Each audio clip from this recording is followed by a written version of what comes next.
Bom, voltando à aula aqui, queria deixar um recado rápido sobre o nosso curso, sobre coisas que acontecem no nosso cotidiano.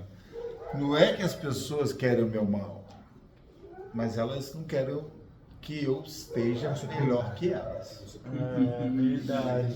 Já ouvi falar esse ditado. Então, olha só, tem muita gente que queria estar aqui. E por cansaço, por birra, por várias situações, não veio. E estão incomodados com quem veio. Simples assim. E aí começa a criticar, falar, né, desvalorizar o trabalho dos outros. Amém. Sinceramente, foi o que eu falei com o pastor hoje. Eu falei, eu sou professor de uma federação, tá? Eu passo conteúdo e passo um trabalho no final que todo mundo tem que fazer. É coisa que nenhum curso livre faz. Eu faço uma formatura que eu acredito que cura trauma de muitas pessoas que não teve uma formatura e que gostaria de ter. Então eu faço algo muito terapêutico e com muita informação e conscientização e eu acredito que eu consigo dar um norte até para novos profissionais na área. Mas quem registra os meus alunos é uma federação que eu só sou professor. As pessoas falam como se eu fosse o dono da federação e que o negócio, sabe, fosse uma coisa pequena. Não, é uma federação lá de Brasília que é dona da faculdade Unicorps. O curso de terapeuta conselheiro, a Federação FENATED, comprou a faculdade. Não foi a faculdade que comprou o curso. Entendeu? Eles compraram 50% da Unicorps.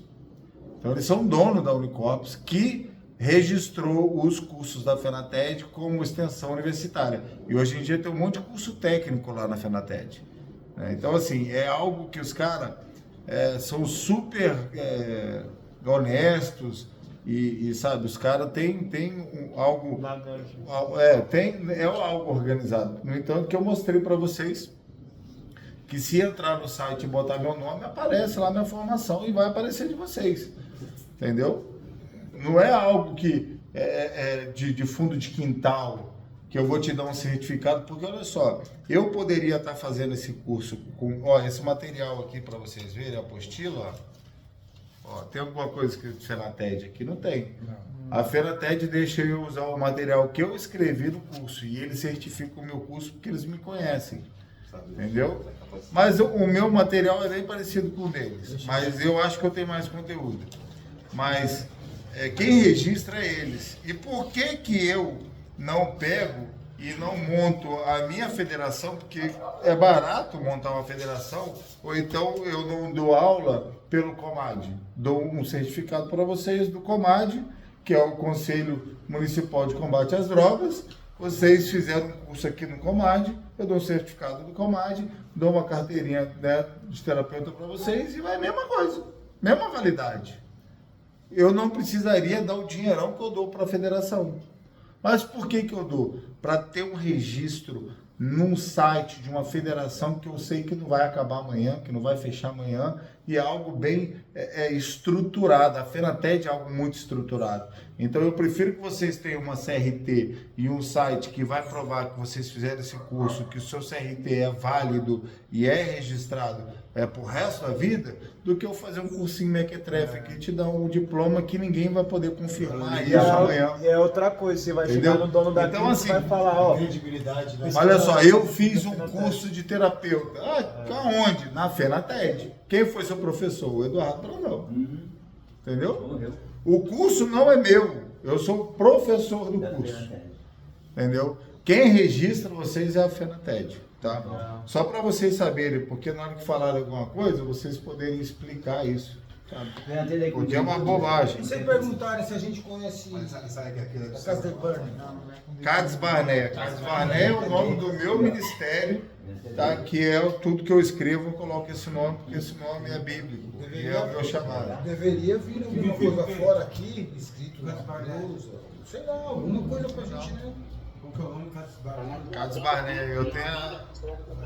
O que significa? Cades Barné. A gente vai demorar uns 10 minutos se eu for explicar sobre Fala isso. só o significado. Significado é lugar de decisão. Entendeu? Palavra forte. Cades Barné, Cades Barneia, que está escrito na Bíblia, em Números 13. É o oásis onde os espias ficaram quando foram ver a terra de Canaã e onde houve o conflito dos 12 espias, onde 10 não acreditavam que a terra de Canaã era a terra prometida por causa de todas as pessoas violentas que havia lá. E José e Caleb falou, não, a gente vai entrar porque a terra prometida é essa. E a gente vai entrar e vamos dominar, vamos ganhar e vamos tomar posse da nossa terra. E aí é um lugar que houve muito conflito e é um lugar que teve que ter uma decisão de entrar. E foi muito difícil essa decisão, né? Porque era 2 contra 10. E eles conseguiram tomar a decisão certa e entrar. Entendeu? Se você botar na internet Cades Barneia, aparece na minha foto lá. Mas tem uma banda que chama Cades Barneia, com T. Aí aparece muito também dessa banda. Aí se botar Cades Barneia do jeito que está escrito aí na apostila, aparece foto na minha clínica, aparece um monte de coisa lá. Vamos lá, bases neurológicas da drogadição. Página 6. Página 7.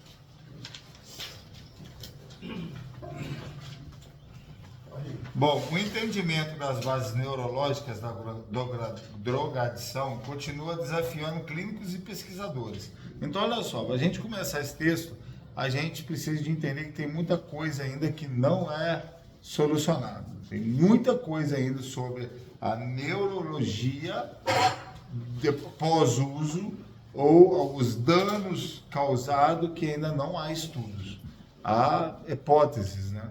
Há suposições do que pode causar e do que pode levar, né? Então, o que é essas suposições?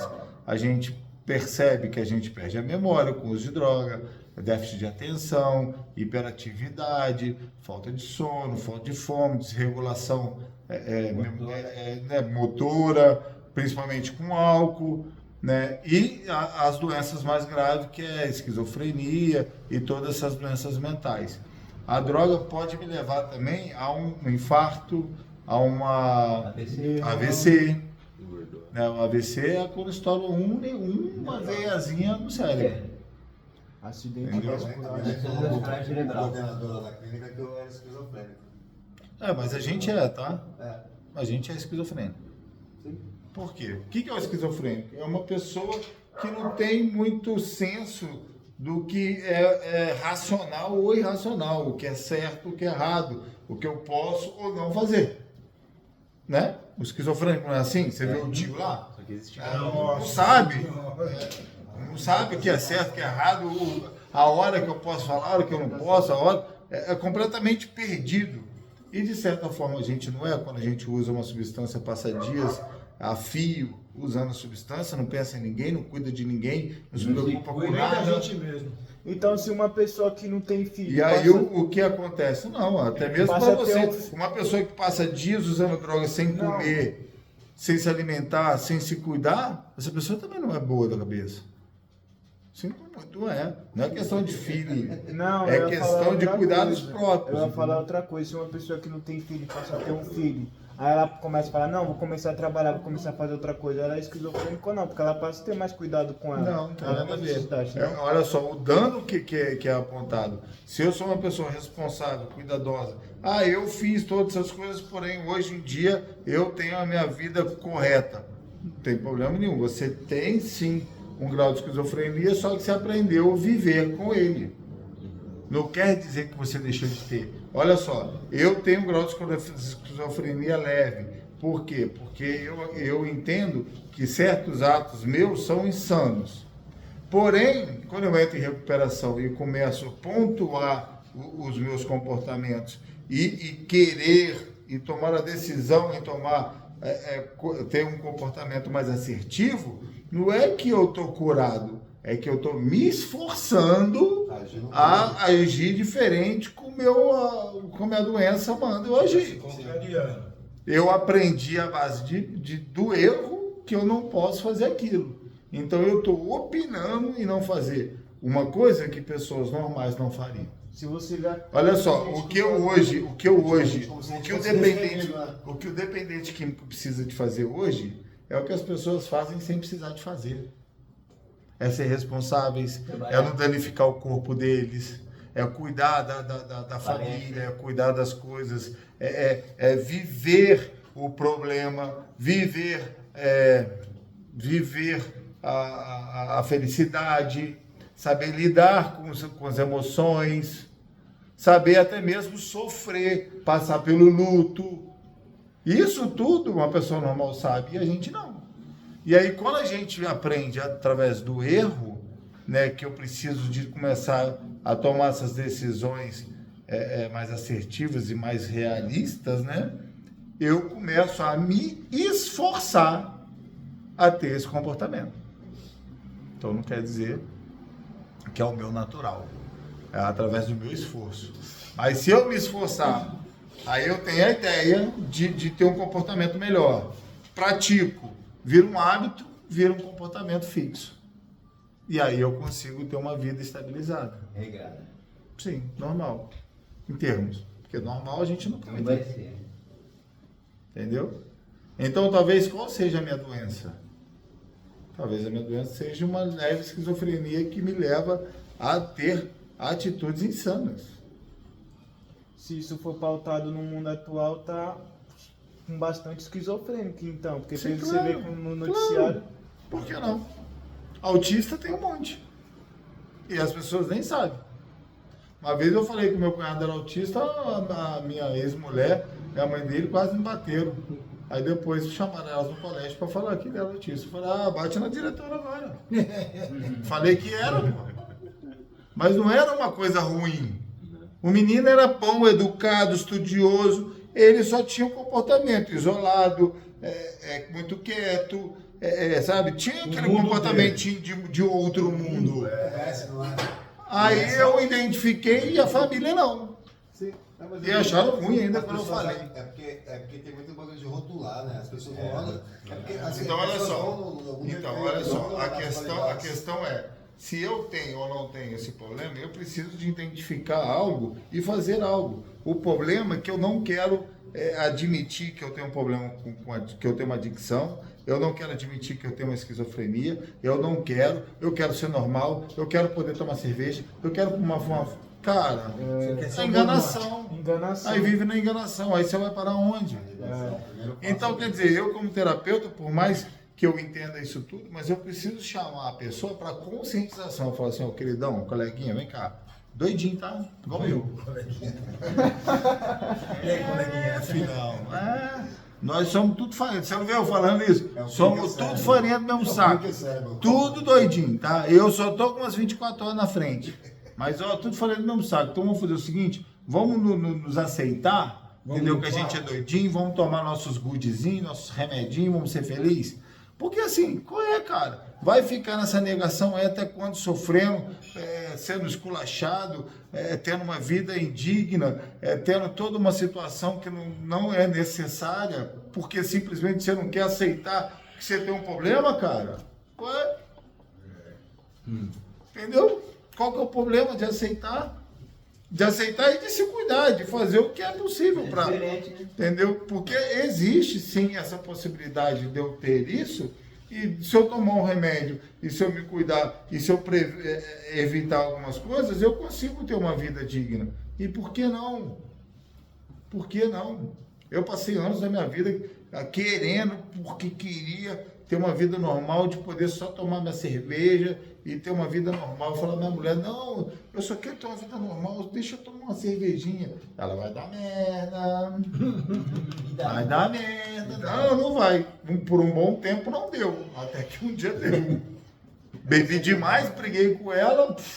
Nossa, foi um desastre. Foi um desastre. O índio quer fazer. Desastre. É reserva, né? Reserva. Mas por quê? Porque eu vivia na negação achando que eu podia ter uma vida normal. Eu não quero aceitar que eu tenho um problema, entendeu? Então, assim... Não admitiu 100%, não se entregou, né? Exatamente. Então, olha só, essas bases neurológicas, na verdade, é essa questão, entendeu? De eu entender quem eu sou, as condições que eu tenho, me adaptar o que eu posso ser daqui para frente e ser feliz com isso, entendeu? Porque tem pessoas em condições muito piores do que a gente, pelo amor de Deus. Então a gente não pode ter autopiedade de achar que a gente é coitadinho. Não dá, não dá. A gente tem um probleminha, mas é muito leve. Dá para ter uma vida normal, feliz, digna, de uma alta entendeu? qualidade. De alta qualidade, porque todo mundo que usa droga de alguma forma é muito inteligente, né? Geralmente o adicto. Todo mundo é muito inteligente, né? Doideira, né? Todo mundo fala que o adicto, quando quer se levantar, ele é um trem, Não tem. né? Nada para, ele vai que vai. Então, assim, não dá para ter autopiedade de um cara desse, que se consegue levantar sozinho do zero, entendeu? E não dá. Então, pelo amor de Deus. Vamos ler só o texto aqui. Então, ó, o sistema de recompensa cerebral, além de estar relacionado também à dor e ao processamento emocional, quando observamos o mecanismo de ação das diferentes drogas e o abuso, verificamos que todas apresentam uma relação direta ou indireta com um ou mais desses neurotransmissores, como veremos a seguir. Cada droga age diferente no meu metabolismo, tá? E aí aquela questão não só da pré-aceitação do meu corpo, mas sim também da minha personalidade. Porque se eu sou um cara agitado e gosto de ser agitado, eu gosto de drogas estimulantes. Se eu sou um cara agitado, mas quero ser calmo, eu vou usar as drogas calmantes. Se eu sou um cara calmo, gosto de ficar calmo ou mais calmo, eu vou continuar lá nas drogas calmantes. Então, a droga também vai da minha personalidade à escolha e a qual eu acabo me adaptando melhor e entrando em compulsão. Porque cada droga age em determinada parte do cérebro diferentemente. Se usar todos ao mesmo tempo. Não, vai puxar para um lado.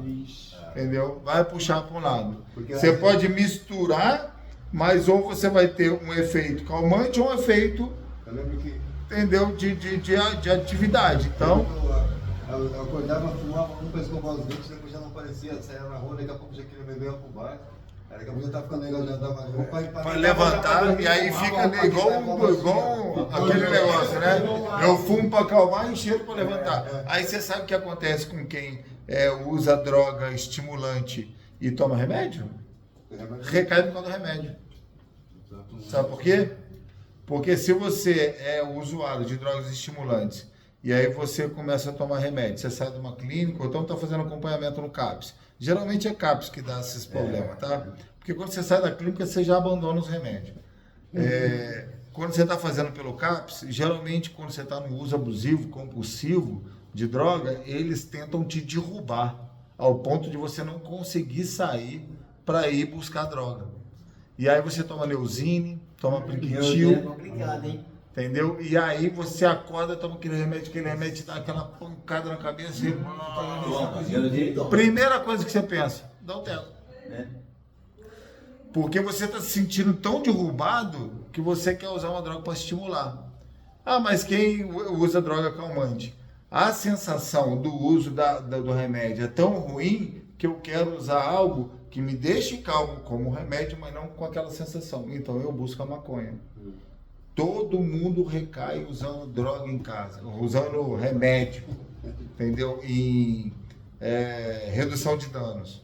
Redução de danos não funciona exatamente por causa disso. Aí o que acontece? Você reduz o dano porque você tomando essa quantidade de remédio, você não consegue se movimentar tanto, você acaba usando menos droga por causa da potência do remédio de te derrubar, mas você vive num círculo abusivo de remédio para te derrubar e droga para te levantar. E esses remédios geram um dano mental, cerebral, muito maior do que até mesmo as drogas. Mesmo Se que você seja só entrar remédio, no- você está continuando se drogando do mesmo jeito. Sim, você... vai encarar na Não, mas realidade. aí tem um dano. Entendeu? O Neosine, o Odol, o Apliquitil tem dano. Tem dano. Eu uso essa hora de eu ainda não precisei de tomar medicação. Mas vamos lá. Bom, a cocaína. A cocaína se liga aos transmissores da dopamina, da serotonina e na noradrenalina.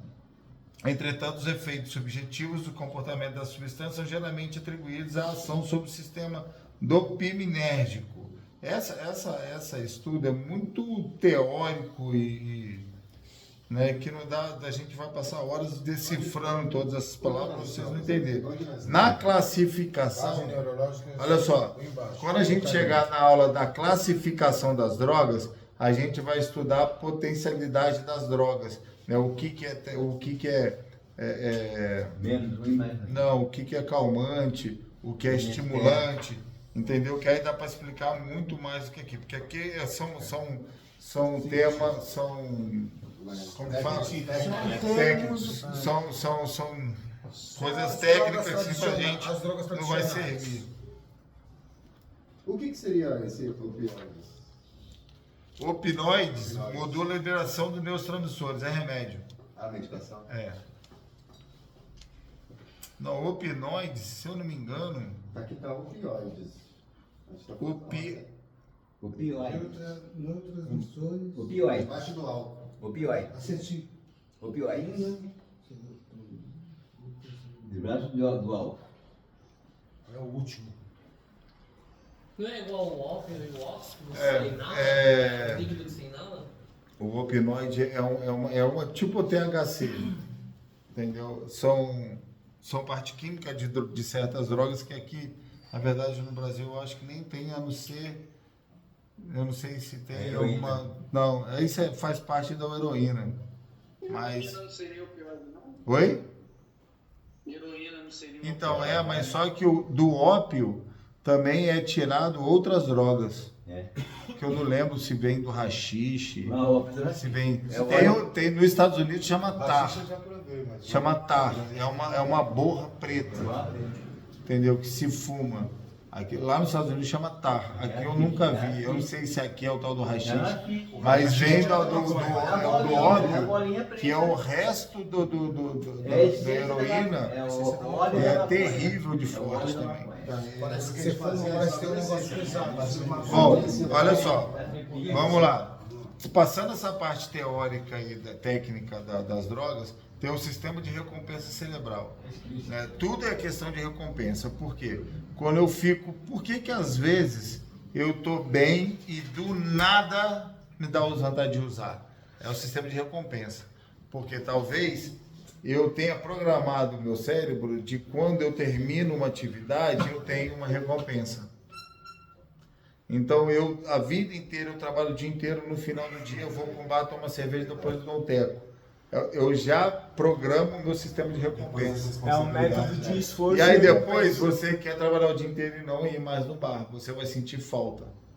Vai ter alguma coisa fora do lugar. Tem que colocar alguma outra atividade, a mudança do hábito, né? Exato. Tipo, Não, academia, na verdade, você tem que...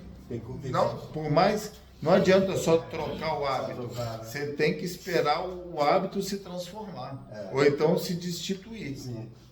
Entendeu? E esse que é o problema. Eu quero ser curado, eu quero resolver meus problemas para ontem. E não dá, filhão. Não dá para resolver nem para amanhã. Nem para semana que vem. Nem para mês que vem. E aí, por que funciona tantas comunidades terapêuticas? Exatamente para isso. Por que é legal a laboterapia? Quando você trabalha o dia inteiro dentro da comunidade, no final do dia, você termina o dia e vai para o seu quarto, toma banho e fica tranquilo. Porque você está reprogramando exatamente isso. Você está ensinando o seu corpo a não precisar mais daquelas recompensas. Porque o sistema de recompensa é uma das coisas que mais nos leva ao uso de droga. Porque a recompensa do uso de droga é uma recompensa muito grande. É algo Fora do comum. Desastroso. Entendeu? Então eu tenho, e o sistema de recompensa do nosso cérebro é muito Complexo. é muito complexo e funciona muito. Por exemplo, olha só, eu quero ajudar um dependente químico, isso daí, se eu não me engano, é a teoria de Skinner, tá, gente? O condicionamento. Quando eu quero condicionar uma pessoa, eu tenho o condicionamento do comportamento. Então eu tenho um paciente lá com o Juliano. Eu sei que ele está sofrendo de falta desses hábitos, crise de abstinência, essas coisas. E aí eu quero ajudar ele no comportamento dele. Igual a questão que eu te falei, o que eu falei antes. O cara está andando mal arrumado, cabelado, sujo, e aí eu começo a incentivar ele de alguma forma a mudança. Tá, e aí eu posso ser rigoroso ou posso ser carinhoso, mas eu vou incentivar. Quando ele tem essa transformação, eu potencializo o comportamento bom dele, incentivando, elogiando, né, dando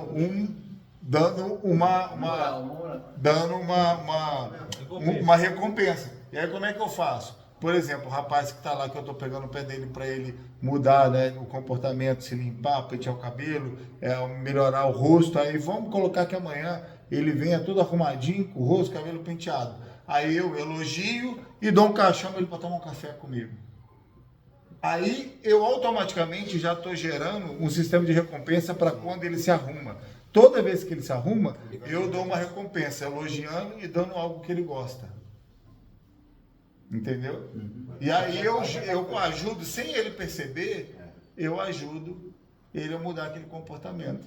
Sabe do que eu lembro? O que muita gente faz e que vocês não entendem dentro de casa de recuperação, quando as pessoas chamam atenção, quando as pessoas dão alguma coisa, os profissionais geralmente fazem isso para gerar recompensa pelo pela boa evolução que você está tendo. Mas só que isso é muito sensível, que você tem que entender que se uma pessoa, por exemplo, na clínica que eu trabalhava no Rio, tinha um esquizofrênico, que todo dia de tarde ele saía correndo da parte do quarto e ele atravessava o campo correndo. E aí lá na frente era o escritório. E aí toda vez que ele saía correndo, todo mundo achava que ele ia fugir, só que ele não queria fugir. Ele fez isso uma vez e aí acharam que ele ia fugir, foram lá, agarraram ele, pegaram ele, aí o diretor veio, não, deixa ele. Vem cá, fulano, vou te dar um biscoito. Aí ele foi e pegou o biscoito. E aí ele aprendeu que se ele corresse no campo, ele ganhava biscoito. Aí todo dia ele correu no campo. E todo dia o diretor dava biscoito. Até que um dia eu vi. Eu falei, não vai dar mais. Se ele correr, pode deixar, porque ele não vai fugir. E o paciente era meu. Aí ele correu, um dia trouxeram ele de volta. Quando trouxeram ele de volta, ele falou assim, cadê meu biscoito? Eu falei, não tem biscoito. Aí ele deu o chilique e foi embora. No outro dia ele correu de novo, não tinha biscoito. No terceiro dia ele não correu mais. Então é o sistema de recompensa que a gente tem.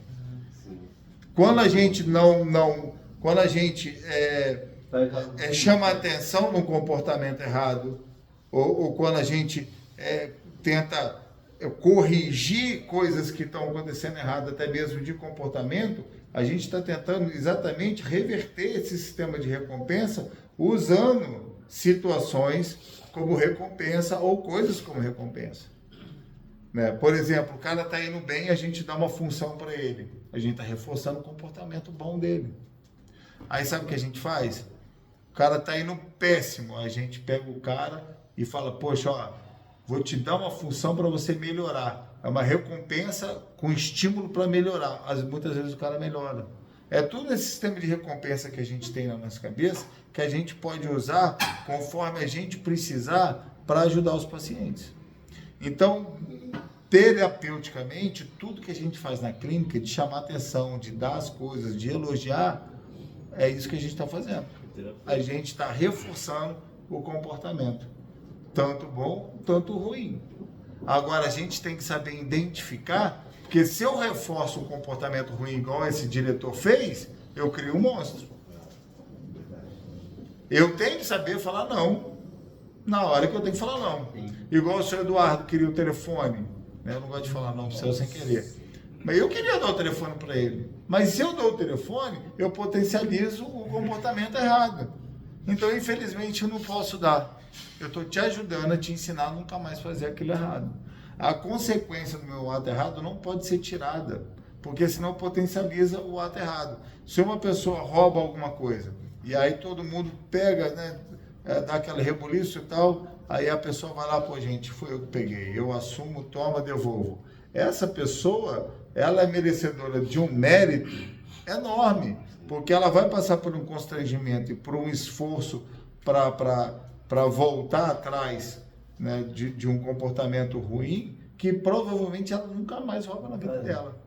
Agora, a pessoa que não assume e mente pro resto da vida, ela vai cometer o mesmo erro de novo. Se ela se safar dessa situação, ela vai cometer o erro de novo. Olha o fato de ficar dentro dela, voltando com aquele lápis de Por isso que ela vai fazer de novo. Fica aquele conflito quando você... Então, assim, o sistema de recompensa serve tanto exteriormente como interiormente. Quando eu tô bem, quando eu faço as coisas certas, eu preciso de virar para ele e falar assim, pô, cara, hoje você foi legal, hoje você cumpriu com suas tarefas, foi educado com todo mundo, hoje você foi bem. Chegar no final da noite e falar, hoje você foi bem. E no dia que eu errar, falar assim, pô, cara, hoje você não devia ter falado com aquele cara do jeito que você falou, não. Amanhã você tenta fazer uma reparação lá, né? ou pelo menos não faça novamente. Ó, a minha consciência mesmo funciona como sistema de recompensa para mim mesmo, me moldar a cada dia e ser melhor a cada Isso dia. é um inventário, não é? Sim, inventário, 10º passo. Mentalidade. Bom, processo metabólico do álcool, dá tempo? Não. Quanto tempo que a gente tem? A gente tem 10 minutos. Só vamos ler, a gente explica um pouco, porque isso aqui não tem muita coisa, não tem nada demais não. Da ingestão até ser eliminado, o álcool passa por diversas fases da metabolização dentro do nosso organismo. O etanol é uma molécula pequena com absorção relativamente lenta pelo estômago e absorção mais rápida pelo intestino. Por ser solúvel em água, ele acessa rapidamente a corrente sanguínea, de onde é livremente distribuído pela maioria dos órgãos e sistemas. O coração, o cérebro e os músculos são sujeitos às mesmas concentrações de álcool do sangue. E a exceção é o fígado, que fica sujeito a concentrações maiores, já que recebe o etanol absorvido do estômago e do intestino. O fígado é um órgão particularmente suscetível aos danos provocados pelo álcool, pois ele é o principal sítio de metabolização dessa substância no organismo. Por isso que o fígado é o que causa cirrose, que entra em decomposição e é um órgão que ele não regenera. Né? Um dos poucos órgãos que não... Acho que é o único que não regenera. Meu tio bebia etanol, morreu com 50 anos. Mais de 90% do álcool absorvido é eliminado pelo fígado, 2 a 5% excretado sem modificações na urina, suor ou respiração. O primeiro passo no metabolismo do álcool é a oxidação do acetaldeído pela enzima denominada álcool desidrogenase. Esta enzima converte o álcool em acetaldeído, que, mesmo em pequenas concentrações, é tóxico para o organismo. A enzima aldehído desidrogenase, por sua vez, converte o acetaldeído em acetato. A maior parte do acetato produzido atinge outras partes do organismo pela corrente sanguínea, onde participa de outros ciclos metabólicos. O sistema de enzimas, isso aqui é muito técnico para a gente. As diferenças do metabolismo do álcool podem colocar algumas pessoas em maior risco para desenvolver problemas relacionados ao álcool. Independentemente da quantidade que uma pessoa consome, o corpo pode metabolizar apenas uma certa quantidade de álcool a cada hora. Esse montante varia ampliamente entre os indivíduos e depende de uma série de fatores, incluindo o tamanho do fígado e massa corporal. Então, assim, a quantidade de álcool é relativa entre uma pessoa ou outra, porque depende do tamanho da pessoa e de quanto a pessoa metaboliza. Isso a gente sabe que a gente sempre vê, né? Quem bebe pouco fica mais ligado mais rápido, quem bebe muitas vezes não fica. Então, isso depende do organismo de cada pessoa. Além disso, vale ressaltar que o organismo feminino também apresenta maiores níveis de enzimas. As mulheres, elas são mais fracas para álcool metabolicamente, né? Isso já foi provado. Bom, eu não sei se isso aqui está falando sobre a consequência do álcool, era para estar, mas eu andei tirando umas coisas para diminuir a apostila e eu acho que eu tirei. Mas assim, explorando um pouco sobre o álcool é uma das drogas que mais causa dano físico, psíquico, metabólico, emocional e espiritual todos, mas o álcool também tem uma grande parte espiritual também, e mental. Por quê? Olha, se vocês prestarem atenção, se a gente pegar um cara que usa crack, chega hoje na comunidade, amanhã ele está trabalhando. O cara que usa álcool, ele passa um mês na cama. Olha como o álcool destrói de uma forma o nosso metabolismo, que a gente perde as funções locomotivas. Você pode ver que todo alcoolista chega cambaleando, chega com problema de locomoção, muitos é revertível, muitos não reverte. A abstinência do álcool é a mesma não, é uma das únicas drogas que causa dependência, causa abstinência física, é o álcool e a heroína. No mundo, né, até hoje, classificado as únicas duas drogas que causam dependência física, dependência física, assim, da pessoa passar mal mesmo, não conseguir fazer nada sem o uso da substância, é o álcool e a heroína. Vocês veem aí, a pessoa que é alcoolista só consegue trabalhar se tomar um gole. Dependendo do grau, ela precisa que alguém dê na boca dela, porque ela não consegue segurar, de tanto que treme, né? E referente a isso, eu fui cuidador numa clínica e chegou um senhor que ele estava tanto tempo bebendo que o médico falou para ele que ele, tirando o álcool, ele morreu mais rápido, morreu por causa da retirada do álcool. Se ele tivesse continuado bebendo, ele viveria muito mais tempo. Então, sim, a abstinência do álcool e do cigarro junto causa sim morte e surtos psicóticos. Eu já vi pessoas ter surtos psicóticos quando foi retirado o álcool e o cigarro delas. Sim, a pessoa surtar mesmo, de não lembrar de nada que fez nos dias anteriores e elas estarem sóbrias, simplesmente por causa da abstinência.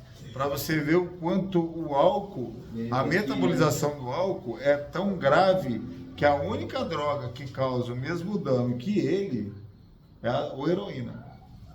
Nenhuma outra droga causa esse dano, nenhuma. E o álcool, quando é retirado, isso é um pouco até perigoso. Muitos alcoolistas chegam em comunidades e a gente não recebe. Porque se tiver já num estado muito crítico, não aguenta. Aí você entende que uma droga que é considerável, sociável, permitida pela sociedade, pode te levar ao óbito somente por o uso dela, o álcool leva. O álcool, se você entrar em uso abusivo de cachaça, né? Você morre. Porque a cachaça, ela tira o seu sono, tira a sua fome, tira tudo, cara. Acaba com o seu filho. Até na rua dormindo do frio, porque ele tá corpo quente, pensa que tá na choque térmico. Você sabe que naquela história do Titanic, as pessoas que sobreviveram na água congelada eram os que tinham bebido bebida alcoólica. Porque a bebida alcoólica não deixa o sangue congelar.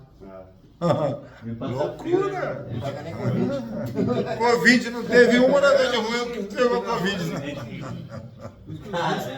Eu não tomei nenhuma vacina da Corote era a vacina do Covid. Eu não tomei nenhuma vacina. Bom, o metabolismo do álcool, a parte principal para a gente, como terapeuta, a gente só precisa entender o seguinte: eu não posso tratar um alcoolista antes dele passar pela fase de abstinência. 45 dias. O alcoolista, nos 3 primeiros dias, ele entra em surto psicótico, ele tem dificuldade de comer, de ir no banheiro, ele tem dificuldade de raciocinar. Então, o terapeuta da unidade, quando a gente recebe um alcoolista, em compulsão de tempo, né, assim, o cara já debilitado, a gente precisa dos cuidadores, precisa de alguém que fique de olho neles, que eles passam muito mal, e a gente, assim, emocionalmente ou terapeuticamente, não dá para fazer nada. Não dá para fazer nada. Porque o cara em surto de abstinência, o terapeuta é impotente. Porque a gente só consegue tratar as pessoas que estão lúcidas e sóbrias. A abstinência me gera uma confusão, às vezes até maior do que quando eu estou sob o uso de uma Essas substância. pessoas que usam o álcool, elas são tratadas Tem que através dar um de gole pra tratar o medicamentosa. cara, né? Sim, olha só, a gente não pode falar sobre remédio, tá? Mas tem sim um remédio que é muito eficaz nesses primeiros dias, né, de abstinência, principalmente de tremedeira e mal-estar. Tem um remédio que é muito eficaz. Após o terceiro dia, geralmente eles se estabilizam, né? E aí tem as SADs, né, que é a síndrome de abstinência demorada. Eles podem haver crises de abstinência a longo prazo, né, depois de uma semana, depois de um mês, e assim sucessivamente eles vão melhorando e se estabilizando. O alcoolista é o cara que mais vive em negação, porque ele usa uma substância aceitável pela sociedade e que é lícita, né? Desculpa. Teve um caso, faz uns 20 dias já que chegou na comunidade, ele tava sobre o uso, sobre o efeito ainda do álcool, ele chegou andando, sem muleta, sem nada. No dia seguinte, faltou a bebida. Aí ele travou. Teve que levar para o hospital, ele travou, aí eu precisei dar banho, trocar. Surto, dor de barriga, dores no corpo, tremedeira, trava a perna, trava a coluna, entra em parada cardíaca, pressão alta, pressão baixa, tudo é questão do álcool. Tá? E aí é o seguinte, a gente sempre tem que lembrar uma coisa, uma pessoa debilitada pelo álcool, ela está muito mais sensível do que uma pessoa debilitada por outras drogas. E quando ela é retirada do álcool, ela começa a entrar em colapso. Entendeu? Então, assim, o alcoolista começou a passar muito mal, a gente dá um remédio que é sugerido e a gente fica de olho. Continuou, hospital. Porque é muito sensível a questão desse metabolismo do álcool. Porque realmente arrebenta a pessoa de uma forma muito grave. Mas a internet na hora que eu ia chamar o Thiago. Mas hoje ele já voltou. Bom, Hoje ele já tá bem. eu vou só esperar voltar aqui o Thiago, porque o Thiago queria falar alguma coisa para a gente encerrar. Mas encerrando a aula de hoje, a gente conseguiu concluir as 3 matérias. Amanhã a gente já vai entrar na história dos 12 passos. Né? Talvez a gente já entre nos 12 passos, porque a história dos 12 passos também é bem legal a gente estudar sobre elas, para a gente saber de onde veio todo esse tratamento. Diga, Thiago, você queria falar alguma coisa? A questão da SAD, da síndrome de abstinência, ela tem vamos botar assim, um período que ela pode acontecer? Não, eu falo particularmente que eu tive uma crise de abstinência com 1 ano e meio limpo, quando eu tinha minha clínica ainda, mas acordei passando mal, parecia uma gripe, mas eu não tinha coriza e nem tinha tosse. Mas uma dor no corpo horrível, uma sensação de morte, nossa, nada estava bom, não conseguia comer nada. Fui para o hospital, fiz um monte de exame, discuti com o médico, xinguei todo mundo, porque eu tava morrendo e ninguém sabia por quê. Aí no final eu sentei no médico, conversando com ele, falei que eu era dependente químico, eu estava limpo há 1 ano e meio. E aí ele virou para mim e falou assim, então é isso é crise de abstinência. Eu falei, você tá doido, 1 ano e meio? Ele falou assim, é isso mesmo. E pode dar essas crises ainda a longo prazo. Toma um diazepam, um banho, deita na cama, amanhã você vai acordar bem. Eu fui embora, tomei e acordei no outro dia zerado. Então, assim, a síndrome de abstinência demorada são as síndromes de abstinência que vai vir a longo prazo e vai me pegar de surpresa, que provavelmente eu não vou estar esperando mais uma síndrome de abstinência. E aí aquilo pode me derrubar simplesmente por eu não ter conhecimento disso. Né? Foi o que quase aconteceu comigo. Por quê? Aí vem aquela história da recompensa do meu sistema neural, né? da meu subconsciente, de toda a estrutura que eu criei na minha cabeça. Quando eu passo mal, quando eu me sinto mal, eu conheço uma substância que me faz me sentir bem. Então, quando eu não identifico o que está acontecendo comigo, eu posso cair no golpe do meu amigo inconsequente, né? De me levar para usar uma substância para me sentir melhor. Então, o que faz as pessoas mais recaírem, não se manter em recuperação, é a falta de conhecimento. E é isso que a gente precisa de levar até o adicto que ainda sofre, é o conhecimento, para eles terem conhecimento de como lidar com eles mesmos. E assim encontrando uma nova maneira de viver e ficando limpo, né? Porque eu acho que esse é o caminho. O caminho é conhecimento, né? É por isso que está inconstante, né? Quem não está indo numa sala, porque antigamente a única maneira de eu ter conhecimento sobre dependência química era na sala. Mas era muito pouco conhecimento, porque era o sem entendimento falando por sem conhecimento. Porque todo mundo lá também não está sabendo tanto.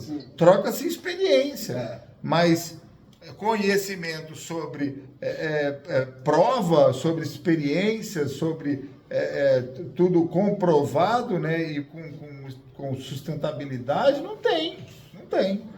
E aí é onde hoje em dia, através do TCC, do TRE, através de todas essas pesquisas que existem, a gente consegue ter esse conhecimento mais amplo e consegue desmiuçar isso de uma maneira mais simples, para a gente passar um conhecimento para as pessoas entenderem o que está acontecendo com elas, para elas poderem sair daquela situação. Porque, sinceramente, se você não entender o que está acontecendo... Não, eu digo para se manter lembrado, para se saber quem é você, sim, onde pode chegar. Sim, mas aí assim... Trabalhando com o assunto, não deixa de ser uma forma. Olha só, o ENA funciona como uma terapia de grupo, onde eu posso ir e falar sobre mim, sobre as coisas todo dia. Isso me alivia me alivia, né, o meu fardo. Então é uma terapia, aquilo é uma terapia em grupo, que funciona muito mais do que ir buscar conhecimento. Entendeu? É uma terapia de graça. Você vai no grupo assim, e abre seu coração, né, para falar sobre terapia. Eu sou tão afortunado porque lá onde eu estava 3 reuniões por dia, assim, várias no mínimo. E tinha reuniões lá que era só de passo. Tipo assim, os caras pegam direto. Sim, tem reunião com tema. Então, e constantemente. Reunião assim, temática. Então, tinha assim, tem um grupo que tinha passado tal, agora quero já me conhecer melhor, trabalhar, focar no espaço. Vamos lá e dar sequência. Foi uma coisa rica, então assim eu não aproveitei. Coloca pra mim, por favor. Tá? Gente, é isso mesmo. Vamos terminar que aqui tem horário pra gente sair e o carro já deve estar chegando. Tá bom, obrigado. Galera, abração aí, abração, Thiago. Tamo junto. Amanhã a gente volta. Hoje à noite eu já posto a aula de hoje, tá? Porque eu consegui gravar. Obrigado, gente.